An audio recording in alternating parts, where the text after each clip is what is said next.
Basına ve kamuoyuna. Eğitim yuvası olması gereken okullar içi ya da dışı fark etmeksizin iktidarın propaganda mekanları haline getirilmiştir. 11 Haziran 2022 Cumartesi günü Cumhurbaşkanı ve AKP Genel Başkanı Recep Tayyip Erdoğan tarafından toplu açılış töreni yapılacağı açıklanmıştı. Yeteri kadar insanın kendi irade ve isteğiyle mitinge gelmeyeceğini anlayan AKP ve mülki amirler toplu açılış adı altında yapılacak mitinge katılımı artırmak için hummalı bir çalışma yürütmektedirler. Kamu kurum çalışanlarının mitinge katılımının sağlanması için kaymakamların, ilçe milli eğitim müdürlerinin her türlü baskı araçlarını kullanmaktan çekinmediklerine tanık oluyoruz. 20 yıllık iktidarı boyunca eğitim sistemini ve kurumlarını kendi siyasal ideolojik hedefleri doğrultusunda biçimlendirmeye çalışan AKP iktidarı, bunun için tüm kamu kurum ve kuruluşlarını kendi ilçe örgütleri gibi kullanmaktadır.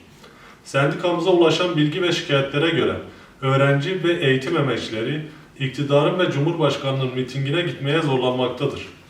Okul idarelerine sözlü olarak cumartesi günü yapılacak olan sözde toplu açılışlar için her pansiyonlu okuldan 50 öğrenci ve idareci ile eğitim emekçilerinin katılımlarının zorunlu olduğu belirtilmiştir. Mitinge katılan öğrencilere yemek ve çeşitli hediyeler verileceği belirtilmektedir. Mitinge katılmayan personel ve öğrencilere ise üstü kapalı tehdit dolu ifadeler kullanılmaktadır.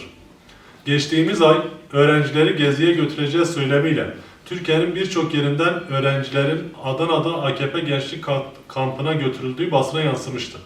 Bu kapsamda ilimizden de öğrencilerin bu kampa götürüldüğüne ilişkin şikayetler gelmişti.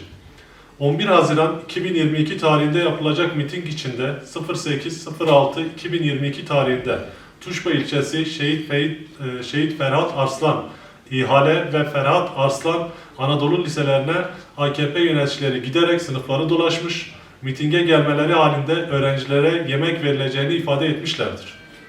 Okulların iktidarın propaganda alanları haline getirilmesi bir yana ilçe Milli Eğitim Müdürlüğü'nün ve okul müdürlüklerinin bir siyasi partinin yöneticilerini sınıflara sokması alenen suçtur.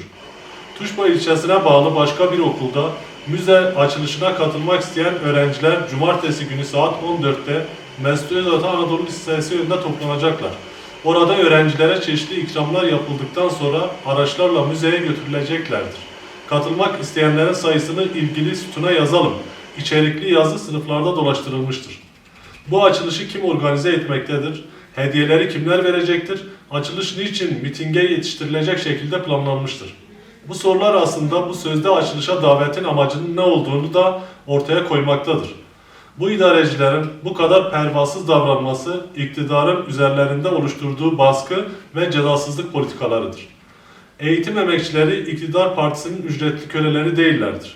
Öğrenci ve eğitim emekçilerini resmi yazılar ve sözlü emirler üzerinden zorla AKP'nin ve Cumhurbaşkanı'nın mitinglerine götürülmek istenmesi açıkça suçtur ve kabul edilemez.